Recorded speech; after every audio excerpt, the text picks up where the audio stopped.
से बड़े इवेंट्स हैं जो आपको वॉच आउट करने हैं नेक्स्ट वीक? मैक्रो इवेंट्स, साथ ही माइक्रो इवेंट्स। अर्निंग स्टार्ट होने वाली है, वो तो बड़ा ट्रिगर है ही।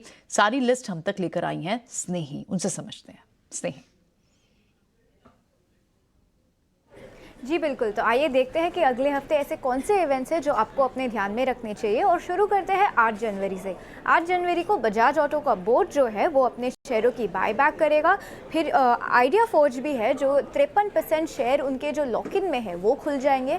और प्लाजा वायर के भी 4.2% शेयर जो कि लॉक इन में है वो भी 8 जनवरी को खुल जाएंगे। 9 जनवरी को एक नया IPO मार्केट में आने वाला है और वो है ज्योति CNC। ये IPO 9 जनवरी को खुलेगा और 11 जनवरी तक खुला रहेगा। 10 जनवरी की बात करते हैं।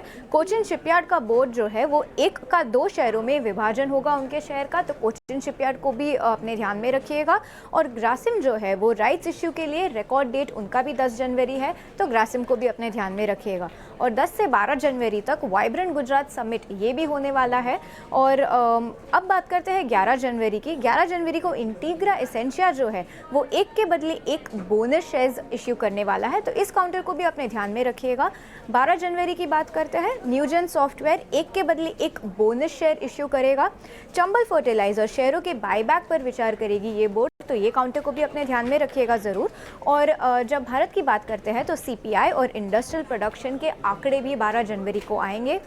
काफ़ी इंपॉर्टेंट डेटा है, तो इसको भी ध्यान में रखिएगा। अब बात करते हैं रिजल्ट्स की। 11 जनवरी को GTPL Hathway, HDFC asset management और 2 बड़ी IT कंपनी जो कि इन्फोसिस और TCS है उनका रिजल्ट अनाउंस होगा। 12 जनवरी को Anand Rathi Wealth, HCL Tech, HGFC Life और विप्रो, काफ़ी इंपॉर्टेंट कंपनीज, काफ़ी बड़ी कंपनियां हैं, तो इनका रिजल्ट भी आप ध्यान में रखिएगा। 15 जनवरी को एंजल वन और केसराम इंडस्ट्रीज का रिजल्ट अनाउंस होगा। और जब बात करते हैं लॉक इन पीरियड खत्म होने की, 11 जनवरी को HMA एग्रो फूड्स और 12 जनवरी को सेंको गोल्ड का लॉक इन पीरियड भी खत्म हो जाएगा। तो ये सारे इवेंट्स को ध्यान में रखिएगा। स्नेही, ये इवेंट्स बताने के लिए। और आपको IT काउंटर्स में तो मूव दिख ही रहा है, क्योंकि अब बात ऐसी की जा रही है कि almost all the negative is already prized in.